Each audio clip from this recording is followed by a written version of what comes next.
Hi there, it's Anna Seawold, your host. Throughout August, I've been curating and releasing some of our past episodes for you. I hope you're enjoying them. This week, I have an episode that was first released in 2022. It's episode 323, and it's called Why Keeping a Secret Can Do More Harm Than Good. I am speaking with the leading expert on the psychology of secrets, Michael Slepian. It's a fun, fascinating, and a light-hearted interview, and I hope not only you will enjoy listening to this episode, but you will learn some pretty cool things about secrets. Before we get to the episode, I want to invite you to our live event in October, The Art of Communication in Relationships, Navigating Needs, Feelings, and Deeper Connection. It's on Saturday, October 5th at 6 p.m. in Princeton, New Jersey. The tickets are now on sale, and you can get yours at authenticparenting.com/live podcast. Hurry, they are flying fast. Join us for an unforgettable evening of engaged conversation, personal growth activities, delicious food, great music, and loads of fun. Our special guest for the evening will be Yvette Erasmus. She's a psychologist, teacher, and consultant specializing in human development, healing, and growth. Yvette has been a guest on the podcast before, and I truly admire her ability to blend mind-body medicine, trauma-informed developmental psychology, and nonviolent communication to achieve wholeness, health, and harmony. Live podcast is a unique and enriching experience. We take care of everything so that you can relax and enjoy yourself. Forget for a few hours your daily responsibilities, parental duties, and immerse yourself into an enriching and unique experience. This is your self-care time. Come meet me and Yvette and other fans of the podcast and some former guests in real life. Be among people who share your interests and surround you with kindness and acceptance. So many of our attendees are returning folks. Be in the room and see how the podcast gets made. Expose yourself to new ideas, gain intellectual stimulation, connect with others, and leave with a renewed sense of inspiration and vitality. And finally, experience the safety and warmth of our small, intimate community where hope, authenticity, connection, compassion, and love truly shine. So join us on October 5th at 6 p.m. in Princeton, New Jersey for the art of communication in relationships. Don't miss out. Secure your spot today at authenticparenting.com/live podcast. Looking forward to seeing you there. And now, please enjoy and thank you for listening.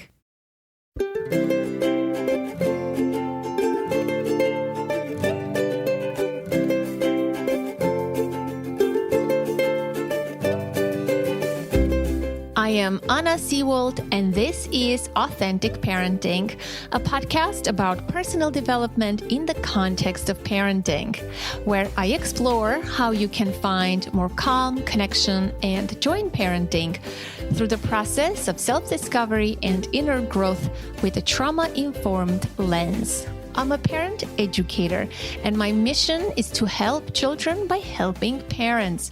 The motto of this podcast is raising our children, growing ourselves. Today, why keeping a secret can do more harm than good.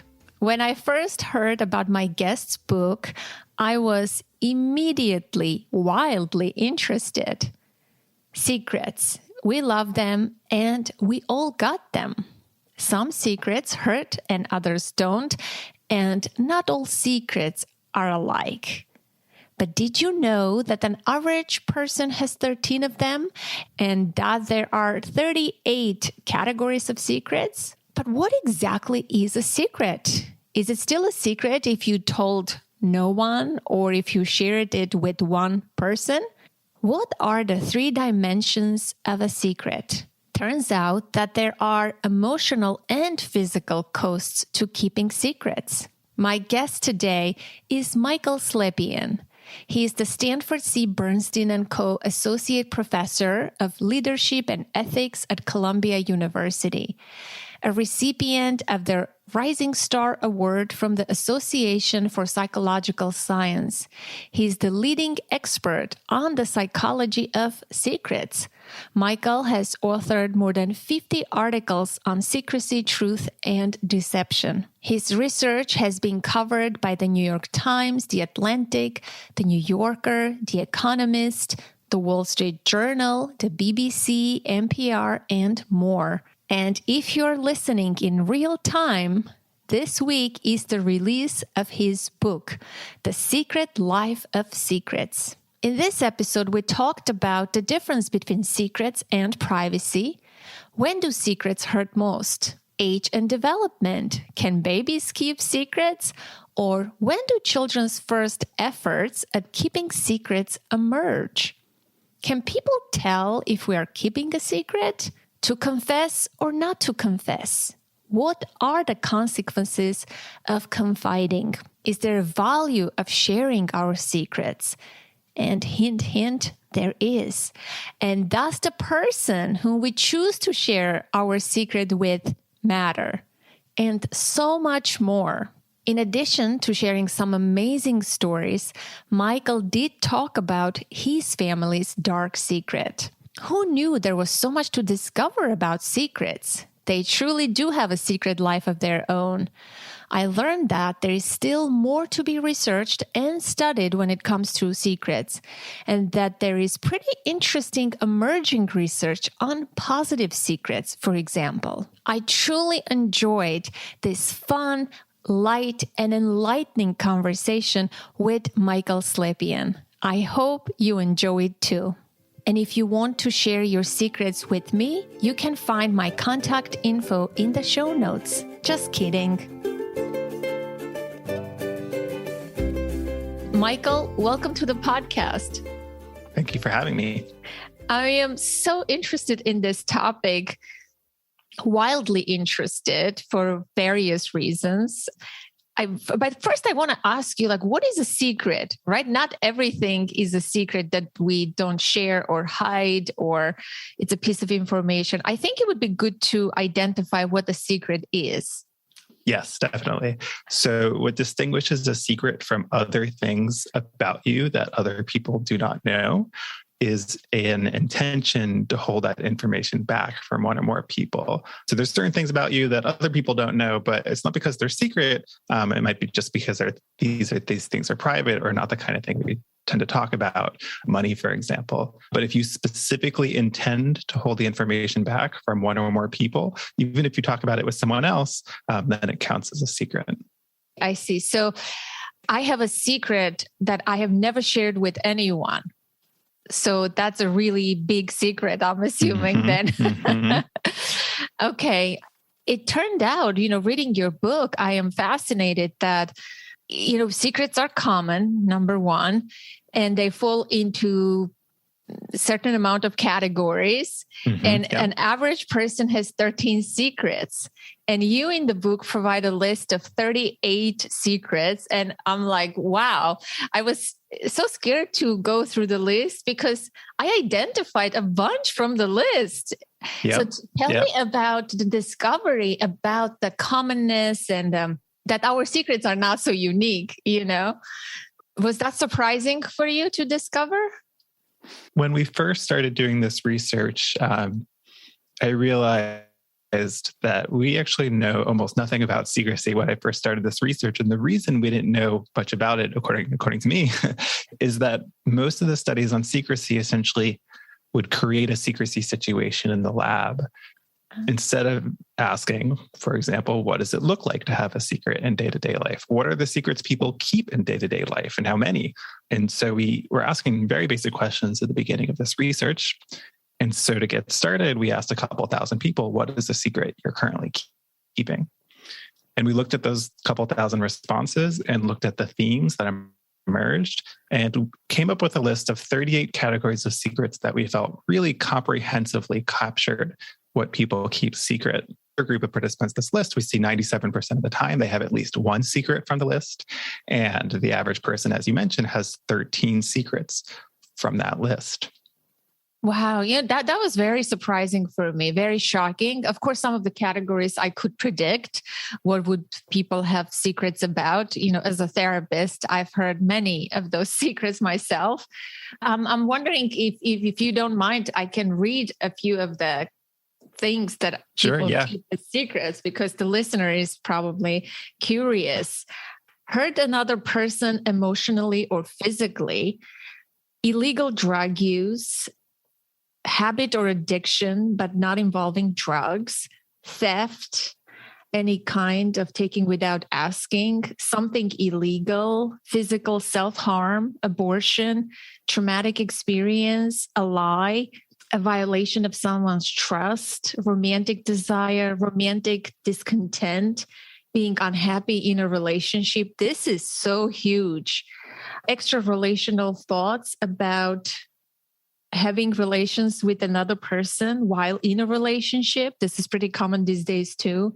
Emotional infidelity, of course, sexual infidelity, physical discontent, mental health struggles, and on and on. I think these are human conditions. A lot involves infidelity and sexual behaviors. And there were three categories, right? Moral, relational, and professional, as I understood from the book. The map. Yeah. That was pretty fascinating. Yeah, exactly. Doing the map exercise. I don't know what I'm asking here, but yeah.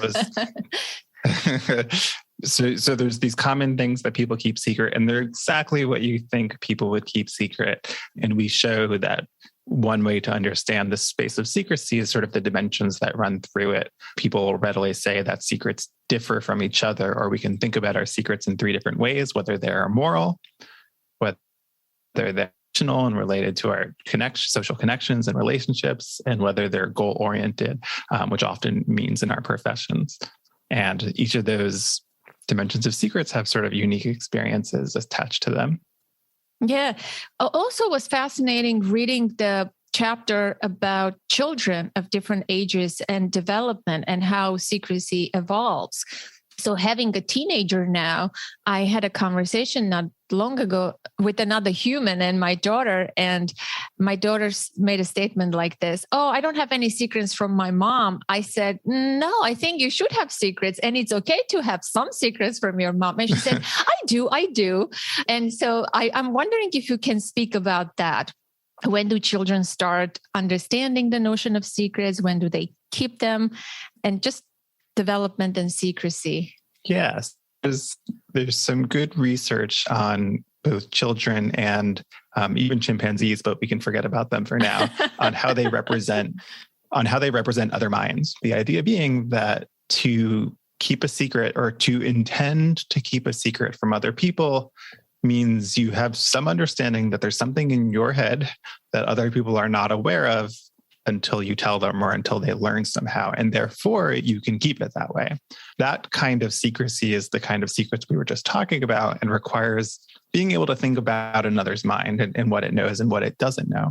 And so children develop that ability to think about others' beliefs and to understand when others hold a belief that is not true, even though the child knows and the other person doesn't. They seem to have a pretty good understanding of what other minds can be aware of or not at age 4. And so it's around this time that they can start having a kind of competent sense of what it means to keep a secret and how to keep a secret. Children at that age, because they're not toilet trained yet, are often keeping things like wetting the bed or their pants secret. And essentially, as they get older, their secrets in some ways start to resemble the kinds of secrets we keep today, where, a very common reason to use this secrecy is to try to avoid getting in trouble. You drew on the wall and then you were like, oh, wait, that was a bad idea. But where it really starts to change in an important and meaningful way, which you were just highlighting, is adolescence. And why things get so different then. So sort of what happens between, I just jumped from year 4 to like year 13. things that happen along the way are, children get a better understanding of secrets and they have more effective ways of keeping them, how to, more believable cover stories and the like. But childhood secrets about childhood-sized indiscretions don't seem to typically take much of a toll. Where secrets start to really we see burden when it comes to secrets in children is when they start reaching adolescence. Different about this new phase of life is, number one, teens can get into more trouble than younger children. And so their secrets can be bigger, but also at the same time, they're becoming their own person. They're sort of finding an identity that isn't entirely enveloped in family, and they're trying to sort of step outside that family and sort of forge their own identity. And so very naturally, as part of that process, children might start to think carefully about what information they tell their parents. Teenagers, as will come to no surprise for anyone who's parenting them or was once a teenager, start thinking about what rules they agree with and which ones they see as sort of not fair or not just, thinking that they should have some control over things like personal taste, clothing choices, hairstyle choices.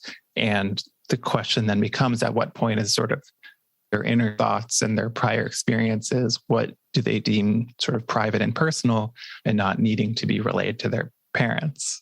And so, there's a line at which not telling your parents about your day is not secrecy, but if something really bad happened that day and you don't tell them, now we're potentially at secrecy. Yeah. So I guess we can talk about then privacy versus secrecy, right? I mean, we are entitled to privacy, even our kids. And so, yeah. And I think this kind of coincides with this shift we're talking about, where the notion of having privacy comes out over the years. And it's really clear by the time kids are teenagers, right, that they want some privacy.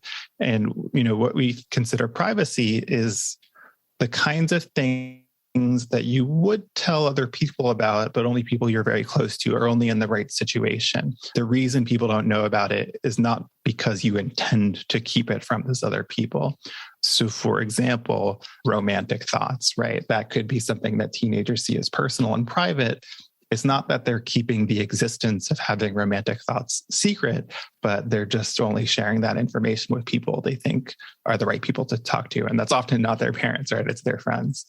But as soon as the reason that your parents or your friends don't know this thing about you is because you intend to keep it that way, that's when we see secrecy. And so this distinction, or this notion that one would have privacy, emerges in adolescence, but at the same time as having more serious secrets to keep. Yeah, going back to the younger kids, age 4 or 3, right, when this moral development happens sort of, and when they first start to keep secrets, like I didn't draw on the wall or I didn't spill this. Clearly, we know that they did. And what I want to say is, oftentimes parents say, my child is lying to me. They clearly used my lipstick and drew on the mirror, or they colored it. Who else is going to do? And parents take it very, very personally, seriously, and they view it as a lie. But what I would love for them to see is that it's part of their brain development, their moral development, that it's part of development that they say these kinds of stuff. It's not that they're lying to you. I want them to see this as a developmental milestone and not frame it as lie and sort of come at your kid from that angle, but delight in that your child reached this milestone and they can use their mind to come up with the secret, even though it's not a secret, right? Do you agree with that? Absolutely. And I think it's a good way of framing it, where, what we're thinking about here is that children are learning about their minds and how they can contain information that is different from their parents' minds. And so maybe the situation is, you ate the cookie and your parents weren't there when you were eating it. And so therefore they shouldn't know about it. It just so happens that when children are first figuring these things out, they're not very good at keeping secrets. And so they'll just say, no, it wasn't me, even though it's really obvious it was them. Or they say, no, I didn't eat the cookies, even though there's cookie crumbs on their lips. Or like, no, I didn't get into the makeup, even with makeup on their face, right? And so they're getting of this new understanding that what's in their mind is not necessarily in others' minds or in their parents' minds. It takes some more competence to sort of more effectively think about what is the right thing to say to keep a secret. But you're right, it's a milestone, and the deception really is very trivial in these examples we're talking about. It's just the only way they can think of to try to keep a secret at that moment in time. Yeah, yeah. So what are the costs of keeping a secret? What are the emotional and physical costs of keeping a secret, which I was surprised to discover that there are physical costs to keeping a secret as well? Yeah, for a very long time, people used to think that what was harmful about secrecy is this moment of hiding, that it's just so difficult or stressful seeing, and that this is what erodes our health. But what we've learned more recently, when we look at the actual secrets people keep in their daily lives, and when we look to real world secrets, it turns out that concealing them in social interaction, that is hiding them in conversation, is kind of the easy part. It's not so technically difficult to keep a secret. We're well past the years of 4-year-olds just saying no. It's not so hard to keep a secret in conversation in most of the cases. But what people aren't prepared for is how often their mind returns to the secret outside those social interactions. And it turns out it's the more our mind simply returns to the secret when we're not talking about the secret, when we're not with anyone, when we're just in our own heads, that seems to be where actually the harms begin. It's not the more frequently people conceal their secrets in conversation, it's the more frequently they think about those secrets just in general that is related to their lower well-being. Yes. Is there a way that you can completely forget about a secret? I guess what I want to know is, does time play a role if a secret is a new occurrence, a new behavior, a new act of sort that weighs down on you more heavily? But as time goes by, let's say I have a secret from maybe when I was 25 years old, but my mind doesn't go to it as frequently. But a more recent secret, sometimes a music or a conversation with another person, a movie or something like that, can evoke, your secret, and that can weigh down. Does time play a role? It does, but there's actually so little research on it. We've only run a study or two on this. This is sort of a very new idea and when it comes to the research on secrecy, believe it or not. And so you highlighted exactly the issue. The way that I believe that it usually works is that time can make it easier, but only in this situation that you just were imagining, where it's just no longer relevant to our life. Like life has just moved on multiple times beyond this point, where if it's just something from what feels like a former life, that's not a secret that's very hard to keep because nothing reminds you of it. It's just so far away.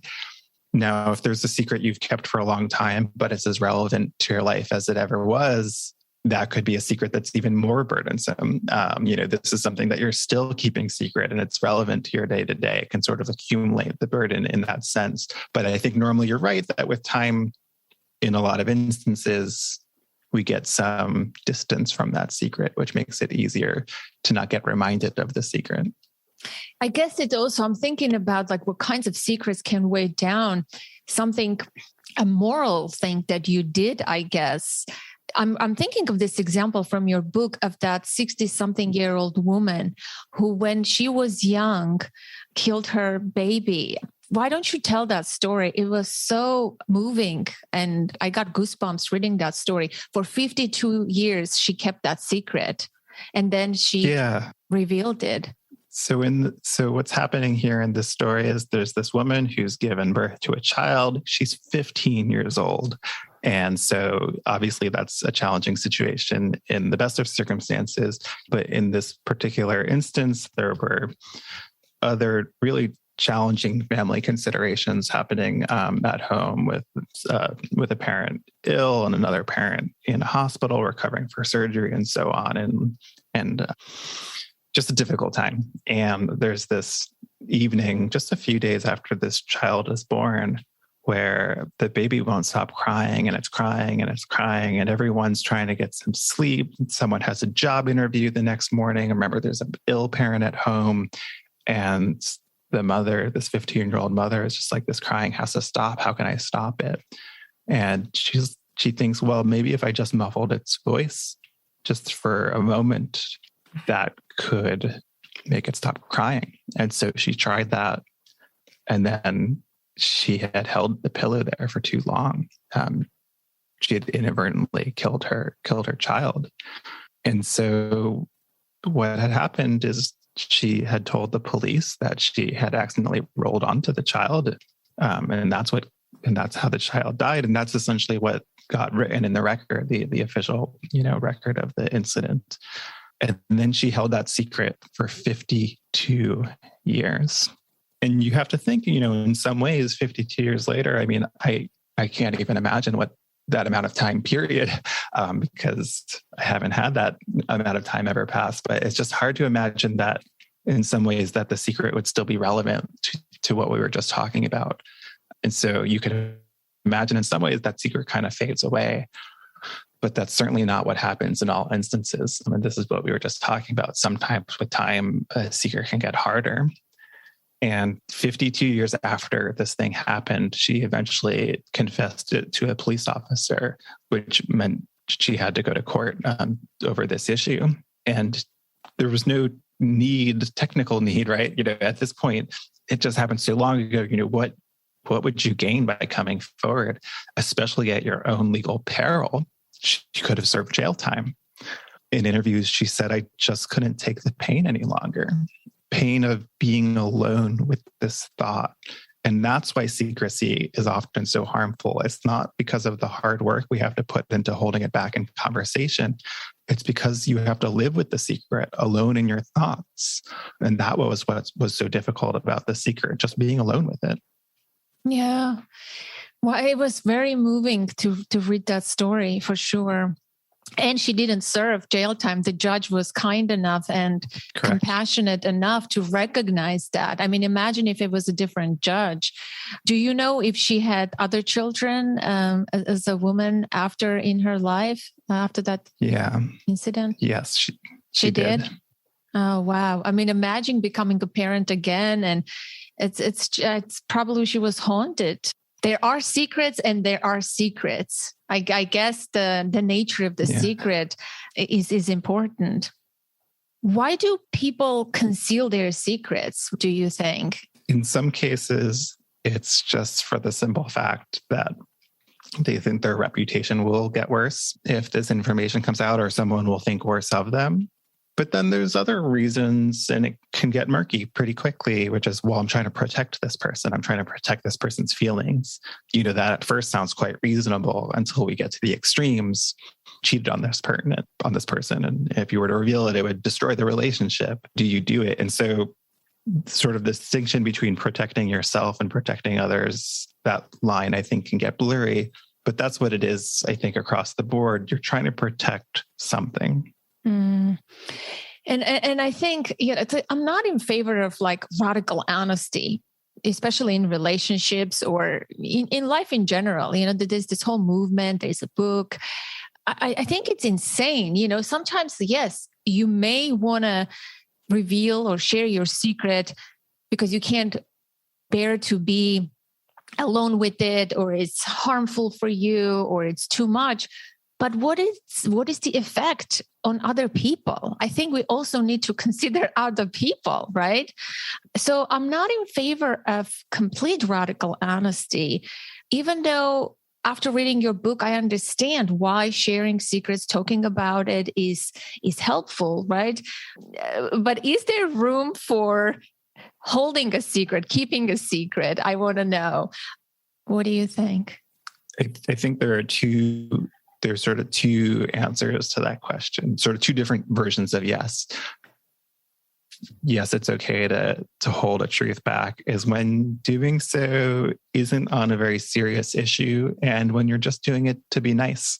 If you and your friend have arrived at a party and your friend asks you about their outfit and you think it's bad, it's too late to say anything bad. You're already at the party. It would only serve to make things worse for no good reason to be 100% honest in that situation. And so, some people might call that a white lie. Essentially, when you're just being nice and there's no reason to hurt feelings unnecessarily, I think that's a totally justifiable situation where you're holding the truth back. Now, what if it's like a secret about you? I think there are certain secrets that you have the right to keep. I think there's certain secrets that if you have a romantic partner that they deserve to know. I think, of course, it depends on, but if it's something about you and it's not harming any person at all to hold this information back, I think that's a secret that is totally yours to keep. Yeah. No, I was particularly thinking of secret that can harm a person or a relationship. I think doing so, revealing so that you can feel, I'm thinking of a couple that I used to work with. Doing so, it can be very harmful and selfish. You're just relieving yourself. Okay, great. But now the other person has to live with the emotional consequences of this. How about carrying other people's secrets, holding other people's secrets? A friend of mine has shared a secret with me, and it's a really big secret. And it's very uncomfortable that I'm the only one who knows this. And there is some circumstances involved around this, why I'm the only one who knows this secret. But it's unpleasant to know this secret. Like, I don't want to know this secret, but I do. I can't delete it from my mind. What can you say about holding other people's secrets? Yeah, so holding other people's secrets, just as your example goes, it can be difficult. It can be partly difficult when you feel like you have to now conceal this secret on the other person's behalf.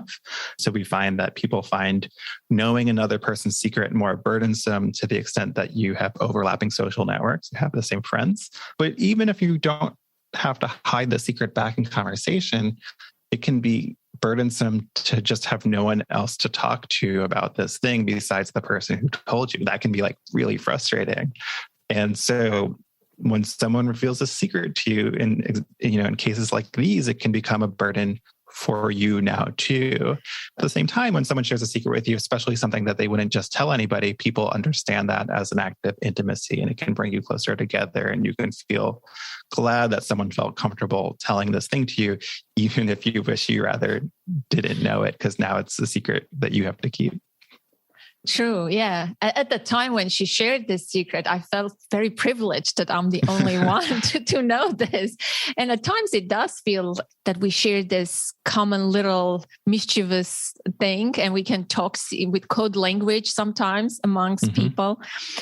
I am Armenian. So in my cultural history, that there is a saying, I was trying to remember the exact saying. I think it's about secrets. If you have a secret, don't tell anyone. Go tell to the running water.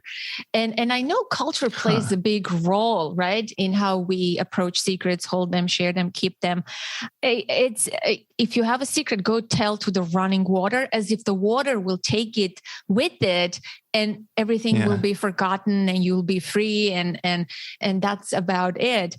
I was talking to a friend, and I was about to reveal a secret, and he said, "No, please, don't even dare. That's a secret," because I told what it was about generally. He said, "Don't even tell to the running water. That's a secret to be locked forever."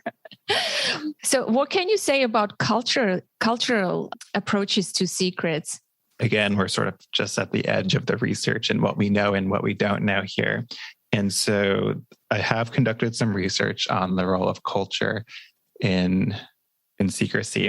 And so what we have been finding so far is essentially there's two different cultural factors we've been considering. One is this sense of collectivism, which is sort of an often spoke about cultural value, sort of value for group harmony and group cohesion, and sort of putting the group first before the self.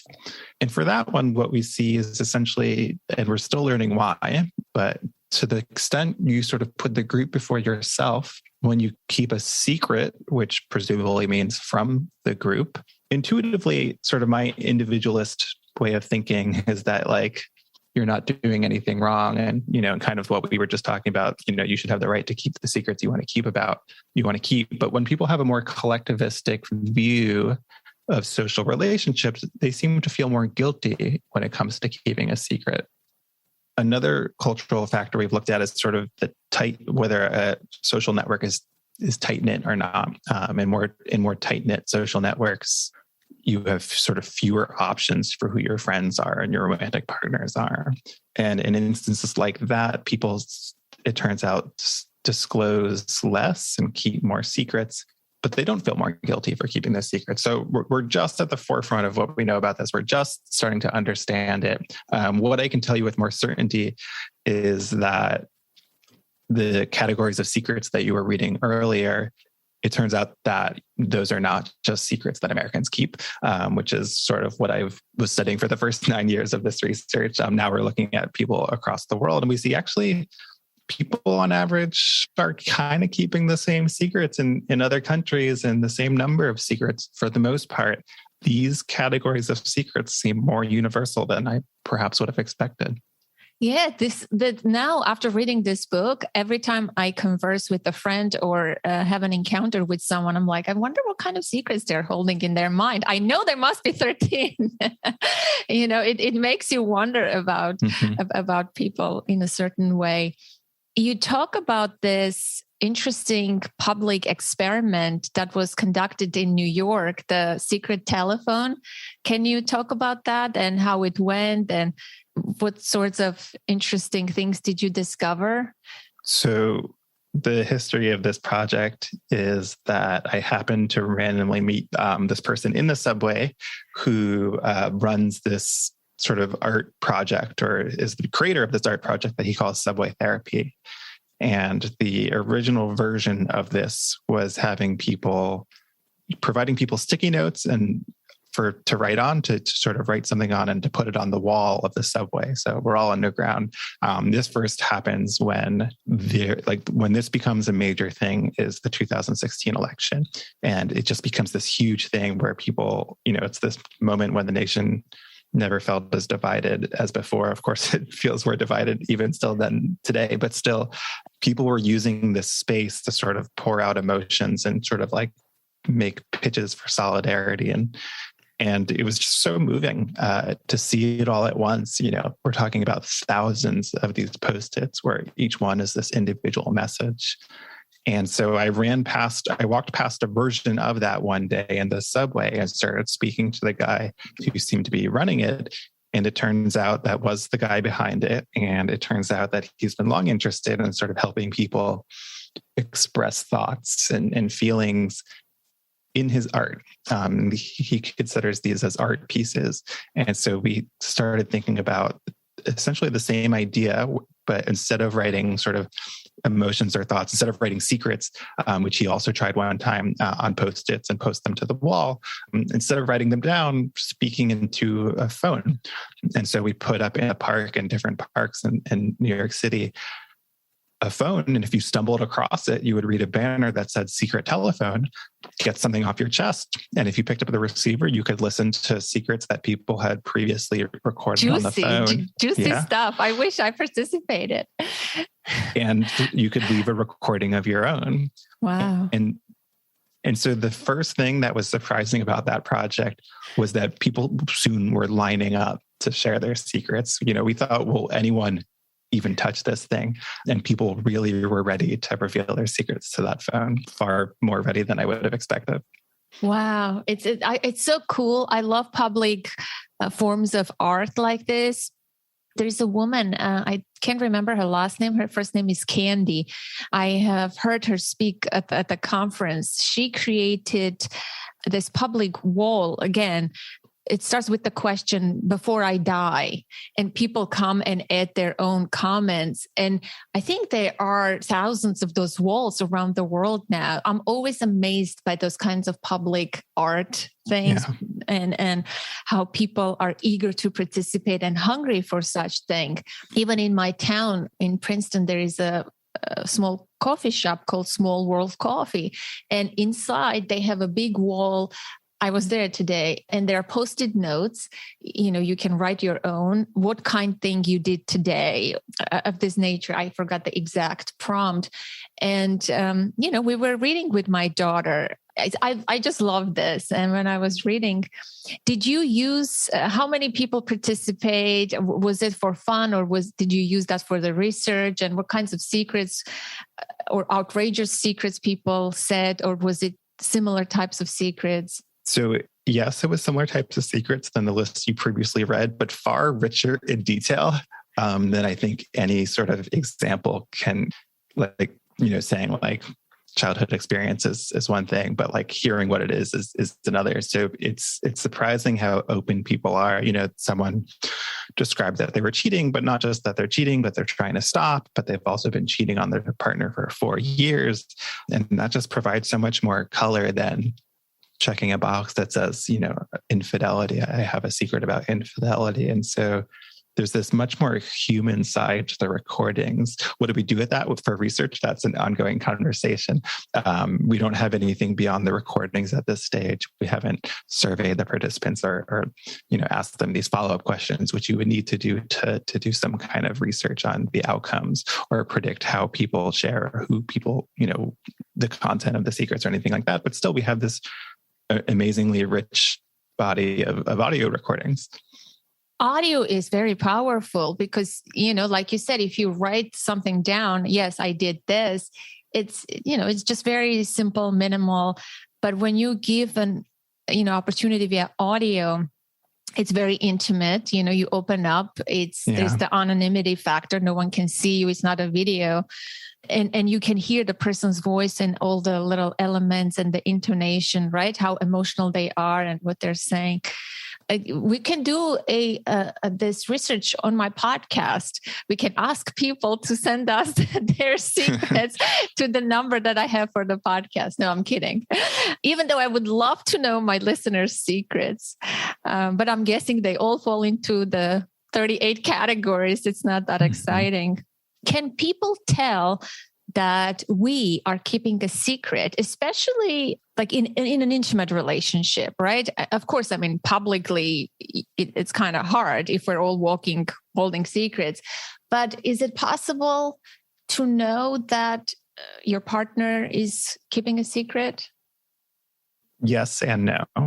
And so let's go with the no first.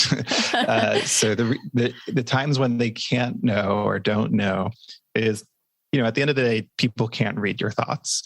Maybe you are expressing your thoughts with your actions or your words or your facial expressions, but they can't literally peer into your mind and listen to what it's saying in there. And so when a secret is a piece of information there's just no world in which it could be discovered through other means than you specifically revealing it, that kind of secret is pretty hard to keep. That kind of secret is pretty hard to see. It may be hard to keep for other reasons, but it's not because of the challenges of maintaining the secret in conversation. And so that's why if you look at studies where they bring two strangers into a room, often the finding is the one stranger can't tell that the other stranger is lying. That is, it's a totally chance. So we can't tell when strangers are lying. And so for the same reason why someone can't know exactly what you're thinking. But when someone really knows you very well, this is where the yes comes in. If someone really knows you well, and if what it means to be keeping a secret from this person is that in order to keep a secret from someone you see like every day about something that's relevant to the relationship, is you might have to avoid bringing up that topic. And if that topic of conversation that relates to your secret ever gets brought into conversation, you'll have to sort of shift and pivot and try to, not engage with that. And that's a pretty effective way to keep the secret from coming out in conversation. But if there's a pattern to the conversations you're avoiding, your partner's likely to figure that out at some point. And so when it's something directly relevant to the relationship, and if that means to keep it, you have to not engage in a certain topic of conversation, you run the risk of eventually being found out. Also, if there's something bothering you that's on your mind a lot and you're not talking about it, your partner may be able to tell, which is usually what you want, but not, I guess, if you're trying to keep a particular secret. And so there's limits. In a lot of cases, it can't be seen, but if it's changing your behavior in a notable way, your partner could be able to tell that something's up. Yeah, unless it's a secret that involves some kind of evidence, then you have to hide the evidence, or they can find the evidence, right? And then they can question, I think. Yeah, it makes sense. It makes sense. Yeah. It was interesting to read the story about Edward Snowden. And it was kind of funny when he was taking the old computer, with the files, a colleague of his stops him in the hallway and says, "What are you doing?" He says, "Stealing secrets." So he laughed about it basically and told the truth basically, but they didn't believe him. Yeah, it's sometimes the best way to keep a secret is to just say something that doesn't sound like you're actually telling the truth, and that really worked for him. And I have to say, I've used that in my own life too. Just said like, "Oh no, this is what it looks like is what it looks like," even though as a joke, but it can work if you can get the delivery right. Hey, are you enjoying this conversation? Do you love the podcast and find it helpful? Show your support. It means a lot. There are a few ways you can do that. Number 1, you can take a screenshot right now and share this episode on your social media. If it's on Instagram, remember to tag me, Authentic Parenting Podcast, and I will reshare your post or story. Number 2, take a second to quickly rate the show on Apple Podcasts or Spotify and write a brief review telling why you love the show. Number 3, become a patron on patreon.com and join our 19 existing active members who believe and support the work of authentic parenting. Patreon is a place where podcasters, creators, and artists get support from their fans. Your contribution makes a difference. When you become a patron at any level, I'll send you a handwritten thank you card with some awesome authentic parenting merch. You'll be part of the special insider circle and get other benefits as well. Great discounts on my services and offerings, extra content, and exclusive access to me. You can stop your contribution at any time. A lot goes into the production of the podcast, and I truly need your help. Our monthly goal is $500. Currently, we are at $103. Head over to patreon.com/authentic parenting and join other big-hearted and generous listeners from around the world. It's not the amount that matters. It's the fact that you give that matters. After all, I created this podcast and built our community from the value of giving. If Patreon is not for you, one-time donations via PayPal are an option too. Find the link in your show notes. Thank you again from the bottom of my heart for being part of our global, diverse, and strong community. Your support truly matters, and I am very grateful for it. Now, let's get back to the show. Yeah, I mean, with this genetic testing stuff now, it's so popular. So many people are discovering secrets, family secrets. There are so many books have been written and all of that. And you yourself tell your own story. Are you willing to talk about it on the podcast just a little bit? I am. Okay. So it's this story begins the book as well. So that's part of why I've asked you to do so. That's not why you were doing the research on secrecy, because you knew there was some dark secret about your family, even though that there is no coincidences, right? It's like so interesting to find that here is this guy who is researching secrets. He discovers a big secret about his life. Exactly. So at this point, I had already been studying secrecy for maybe 2 years or so. And I had just given a presentation about my research on secrecy to Columbia, where I was interviewing for a job. And this is 2013. This is happening. And so on that interview, it went pretty well. They hired me, but we went to dinner after the interview, and then we went for drinks after the dinner. And so I was having a good time with these new folks. And around midnight, I'm getting a call from my dad, which is kind of unusual, especially for how late it was. And he called me twice. And so it really seemed to indicate he had something urgent to tell me. And so after we finished those drinks and I go back to my hotel room, I finally call him after this really long day of interviewing. And he says, like, "Hi, Michael, I need to tell you something. Can you sit down?" Which, that's always cause for concern. And then he goes on to tell me, I am not biologically able to have children. He's telling me that he's not my biological father. And of course, that's incredibly surprising. And I raced through a bunch of thoughts really quickly. And one of the first things I thought was like, this is okay. I thought about the people who I'm really close to, like really close friends. And I'm like, well, those relationships aren't based on genetics. Why should that have any relevance to parents and family? Think about uncles and aunts, how one's by marriage, like it doesn't make you any less connected to the one you're not genetically related to. So I immediately told my father, like, number one, this is incredibly surprising, but it's also fine. It's okay.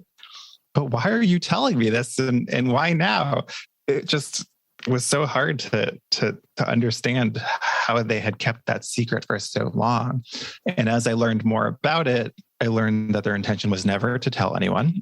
Never to tell me and my brother. They, in fact, did talk about it with other people. In fact, our entire family knew, apart from my brother and me. So we're the only two people who don't know this secret that's keeping. I think, cruel. I think that part is cruel. If it involves you, and if it's a birth story related, I feel like, wow, this is not that fair. And so your father knew too, or he just discovered himself too later? No. They knew it from the beginning. And so I in fact asked my mom later, much later actually, when did you start considering revealing the secret? Was it, shortly after I was born or shortly after my younger brother was born? At one point, did you decide you were never going to tell your kids about this? And she told me they decided before we were ever born. And this is why... Premeditated. That is premeditated. Yeah. And this is why it's so important in my research that we define secrecy as an intention. As in, the moment you intend to keep something a secret is the moment you have a secret. And that secret can affect you well before you ever have the chance to hide it. And this is why it's having a secret on your mind can be so harmful, even if you don't have to conceal the secret. And so my parents very rarely had to conceal that secret. We were not talking about genetics. That would be weird. And so it wasn't a secret that was hard to hold back in conversation, but it became a secret that became more difficult to live with as we got older. I'm wondering, was it difficult for your dad or for your mom or both? Whose initiative was it to share? Did your dad tell your mom that I'm going to tell Michael, or he did it on his own? Do you know? So what happened? I do. What happened is that the reason why they were calling me, or my dad was calling me after midnight that night, is that my brother learned just a couple of days before, maybe 2 days before. Is he younger than you? He's younger. And so he learns this. And once he learns it, obviously they have to tell me too. But they knew I had this job interview. And so like, we have to wait until the interview was over. And I'm so glad they did that. It was so the right thing to do, because that would have been so incredibly distracting. But could they have waited till the next morning? Probably, maybe. And the way my brother found out is my mom essentially let a clue to it slip in conversation. And my brother sort of noticed it and kept pushing until he got the answer. And all along, they knew that you were doing this research on secrets, right? Your parents were aware of it? So my mom will say today that it eventually slipped in a phone call, or that a clue to it slipped, which then led her to reveal it. She believes that's evidence for she was ready to reveal it. She didn't want to keep it secret. And I asked her, when did you become less sure about keeping this secret? When did you start thinking that maybe we should know? And she told me it was my research. Wow, that's so powerful. she was reading, my initial papers on secrecy and realized, she said, wow, I think this is not a good thing. I have to tell them. Wow. Wow. It's so touching, that part. I'm so moved by that. Mm-hmm. Yeah. Like I said, I know so many people, because this genetic testing is available, right? So many people are discovering secrets like this. And it, it sounds like you're taking it, I'm not sure, at least it appears that it's not as distractive as someone I know, for example. For them, it was like their whole world shattered, that they learned that, this fact about their parent and that existence of a half sibling and things like that. And they're unable to forgive their parents, their relatives who knew. So was it like that for you too, or no? I was weirdly calm about it. And my younger brother, maybe because he's a different person or maybe because he was younger, had a reaction that resembled what you were just talking about. Just feeling like the ground shifting underneath your feet. I was so calm about it that my brother didn't believe in it when I was like, well, I'm really okay with this. And I think he found that hard to believe. He thought I was not being truthful. But no, I just quickly thought to myself, who are the people I'm closest to? Close to my parents, but I'm much closer to my friends and, my best friends. And I'm like, well, those friendships are not based in genetics. What does it matter about family relationships being based in genetics either? It in fact made my relationships with my father's parents, those two grandparents, much more deeper to understand that they weren't based in any kind of like genetic obligation, that like these are two people who accepted these children as their grandchildren as if they were genetically related to us. And I think that just is kind of powerful. And it actually deepened relationships rather than making me question them. Wow, very powerful, because you're coming from a different angle. Most people, the people that I talk to, they feel betrayed, right? They feel that they deserve to know and all those kind of things. Very powerful story. And I'm glad you shared it in a book and on the podcast. So you said earlier that sharing our secrets is helpful and beneficial. I'm wondering if we can just, as we approach the end of this conversation, why is it beneficial and with whom we can share our secrets with? Does the person matter? Like the secret telephone tells me, like we're eager to share, but I think it's harder to share with intimate, close people. Is it easier to share secrets with strangers or with people that we know, first of all? So I think it could be difficult to reveal a secret to anyone if you've never talked about it, right? And so that's kind of what makes the secret telephone intriguing or appealing. You can say something on the phone that you would never say to a single person face to face, right? When it comes to a secret that's bothering you, though, that's weighing on your mind, that's usually a sign that you do need to do something. And talking to someone is a really good way to work on that situation. And you don't have to reveal the secret to the person you're keeping it from. But if you speak to a third party, what I can tell you is that it's the most typical reaction to revealing a secret that you're struggling with to a third party is a positive reaction. The most common reaction is something that people find helpful, whether it's just saying that sucks, or I'm here for you, or that must be so difficult, or giving guidance or advice. There's so many things another person can give you. A simple conversation can make such a world of difference. And that's something you can't get when you just write in a journal or when you interact with the secret telephone. You really, I see. So the feedback from another person, that matters, that insight that you generate, that matters, not just the act of sharing. Exactly. And so otherwise you can tell it to the water. Right. And so if you're not telling it if you're talking to a person who can give you feedback, who should that person be? From what you were just saying, you can imagine for you, it might be like, it could be a stranger, because a stranger could give you useful advice too, or share a similar experience.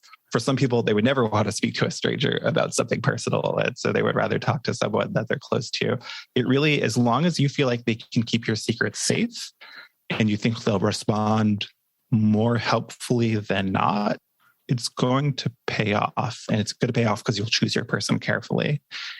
Things that make people effective confidants we see in our research are compassion, someone who will be non-judgmental, or someone who will express empathy and just hear you out, but also assertiveness, someone who will push you to do the thing you need to do. The other thing to make sure when you're choosing who to confide in is that they have a similar set of morals as you. If this person's going to be scandalized by your secret, talk to someone else because it's not going to help. Yeah, you have to choose your person carefully because they can share it, they can publicize it, they can violate your trust. I mean, so much can happen. A couple of years ago, my neighbor's nanny saw me on the street and told me something which she was doing.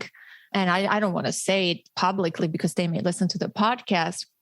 But the nanny told me something that she was doing that the parents didn't instruct her to do. So it was against their desire, in fact. But the nanny thought it was important to do this thing. And she was doing it and she revealed it to me. And to this day, that nanny doesn't work there anymore. She's long gone and the kids are grown. To this day, I have not shared it with that family or with anyone else. But it does bother me. I did want to share with them as a responsible person, but, I didn't want to fire her. And I'm like, this is not my place. What if and this nanny didn't mean anything to me. She was not a close friend, right? So it was a very morally complicated situation. So I'm asking you, shall I tell this family now that, years later, or is it worth it? Because it's, that topic is not relevant anymore. So I think my answer to that question, and it's my same answer when someone asks the even harder question of, I've cheated on my partner in secret, do I reveal it to them? And the answer in both of these cases, I would say, is talk to someone else who sort of knows the relevant parties and help decide, because this is so hard to figure out on your own. And that's partly what's so hard about secrecy. You're choosing to be alone with this thing, and it's not often easy. It's often difficult to be alone with something, whether it's grappling with something you've done in the past or something someone has told you. It's really hard to figure out what to do on your own, but you don't have to. If you talk to a third party that is either that can keep the secret safe or that it won't get back to the other person because of who you're choosing, it's really going to help you think this through. You only have one perspective, but hearing other people's perspectives can really help push you to the right path forward. Yeah.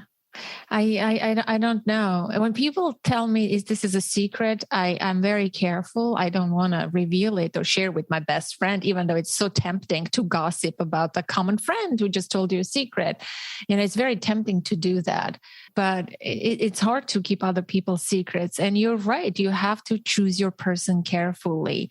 This is why I'm even tempted to think sharing with a stranger, because there are no ties, they can't go to your friend circle. And, you saw them on a train or on a plane somewhere, you just shared. But again, that might be my podcast listener someday, or they may know someone. Like, I'm always worried because the world is a circle. You end up finding connections, so you have to be, I think, very careful who you say, what you say, and what you share. And of course, by sharing with someone, you're putting them under that burden too of carrying your secrets. So that's another level of responsibility, right? It's a really fascinating topic. I'm widely interested in your research, and I hope you get to do more interesting studies and reveal more about secret lives of secrets. But as parting words, what is your final message? What do we need to know about secrets? Anything you want to say to the listener, or just as parting words? I'm going to follow this last thought we were just talking about, which is, if you have a secret that you're struggling with, you don't have to reveal it to the person you're keeping it from. But if you're really stuck on the thought and don't know what to do, this is really a signal that you just need to talk to someone about it. And it can be anyone, whoever is the right person, they're out there. And a world of difference a conversation can make. Absolutely. Yeah. Well, Michael Slepian, thank you so much for being on the show. Thank you. Yeah, this was great. That concludes my conversation with Michael Slepian, my dear listener, and I hope you enjoyed it as much as I did. What do you think? How many secrets do you have? When I first heard about Michael's book and his research on secrets, and that the average person has 13 secrets, I was like, there's no way I have 13 secrets. And then I went through the list and lo and behold, I did have quite a few secrets of my own. It was pretty eye-opening. And there are some secrets that I haven't told anyone. This was such a fun conversation. And the topic of secrets, I think, is very fascinating.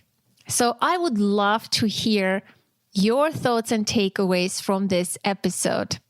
And of course, if you want to share a secret with me, I will keep it. No, wait. It has psychological, physical, and emotional consequences. I'd rather not. Anyways, I always love hearing from you. Get in touch. Send me a note to the email info@authenticparenting.com. Call the number 732-763-2576 and leave a voicemail. And of course, for our international listeners, we have a free tool on the contact page of my website. Go to authenticparenting.com/contact and send me a voice message. If you haven't already, be sure to rate and review the podcast on Apple Podcasts. It's very helpful. And you do it once and it goes towards the entire show, not a specific episode. If you enjoy the podcast, you can become a patron on patreon.com. With a small monthly contribution, you can support your favorite show and get some pretty cool gifts from me and a handwritten note. Plus, you can have exclusive access to me. We have 2 new patrons, Christine and Flavia from Italy. Thank you. I want to give you a shout out for your very generous support. Currently, we have 20 members who together contribute $104 towards our monthly goal of 500. Let's get to 500. You can find the show and follow it wherever podcasts are played. Apple Podcasts, Google Podcasts, Spotify, and elsewhere. And if you want to see what I'm up to in my private life, behind the scenes of podcasting, get some inspirational content on parenting and personal development, follow me on Instagram. My handle is Authentic Parenting Podcast. I recently went to my favorite band, Coldplay's concert, which was a dream come true for me. And I shared in my stories some pretty cool videos from my day. Until next week, connect to the present moment, to yourself and your children. I am Anna Seewald. Thank you so much for listening.